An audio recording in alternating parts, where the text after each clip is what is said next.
ನಿಜವಾಗ್ಲೂ ಅದು ಕರೆಕ್ಟಾಗಿ ಹೇಳಿರೋದು ಅದು. ಅದಕ್ಕೆ ಕೇಳೋರು ಸರ್ ಅದು ರೀತಿಯಲ್ಲಿ ಕೇಳಬೇಕು ಸರ್, ಅದು ಎಲ್ಲ ಒಗ್ಗಟ್ಟಾಗಬೇಕು, ಕೇಳಬೇಕು. ಇಲ್ಲಿ ಇರೋರು ಯಾರು ಕೇಳಲ್ಲ, ಬಂದವ್ರಿಗೆಲ್ಲ ಸೇರಿಸ್ಕೊಂಡಿರ್ತಾರೆ. ಇದ್ರ ಮೇಲೆ ನಾವು ಬೇರೆ ಏನು ಹೇಳೋಣ, ನಾವು ಒಗ್ಗಟ್ಟಿದ್ರೆ ಎಲ್ಲ ಮಾತಾಡ್ಬೋದು.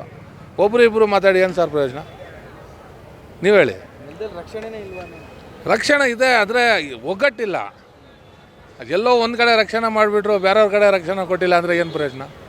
ಇವಾಗ ಅವರು ಬಿಟ್ಟೆಲ್ಲ ಊರು ಬಂದವ್ರೆ, ಅವರಿಂದ ಇಲ್ಲೆಲ್ಲ ಜೀವನ ಮಾಡ್ತಾವ್ರೆ, ಹಿಂಗಂಗೆ ಅಂತಾರೆ.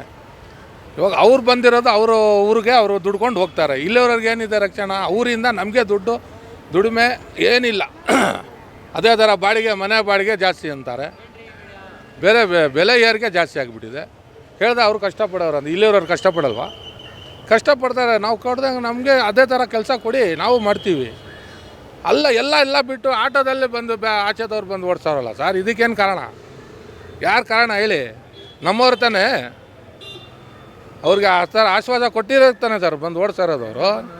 ಹಾಂ ಅಲ್ವಾ? ಇವಾಗ ನಾಳೆ ಅವರು ಅಲ್ಲೇ ಮಾಡ್ಬೋದು, ಬೇರೆನೂ ಮಾಡ್ಬೋದು. ಯಾರು ಕೇಳ್ತಾರೆ? ಇಲ್ಲಿರೋರಿಗೆ ಕೇಳೋದು.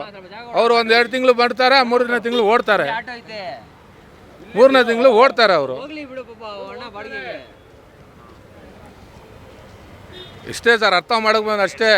ನಾವೆಲ್ಲ ಇಲ್ಲಿ ಒಗ್ಗಟ್ಟಾದರೆ ಸರಿ ಹೋಗುತ್ತೆ. ಅಲ್ಲಿ ದೊಡ್ಡವರು ಒಂಥರ ಮಾತಾಡ್ತಾರೆ, ಮಿಡಿಲ್ ಅವರು ಒಂಥರ ಮಾತಾಡ್ತಾರೆ, ಚಿಕ್ಕವರು ಒಂಥರ ಮಾತಾಡ್ತಾರೆ. ಏನಿದೆ ಇಲ್ಲಿ ಒಗ್ಗಟ್ಟಾಗಬೇಕು ಸರ್, ಅಷ್ಟೇ. ನನ್ನ ಹೇಳ ಪ್ರಕಾರ ಇದೆ ಸರ್. ಇದರಲ್ಲಿ ಏನಿದೆ ನೀವೇ ನೋಡಿ ಅರ್ಥ ಮಾಡಿ ಹಾಕಿ.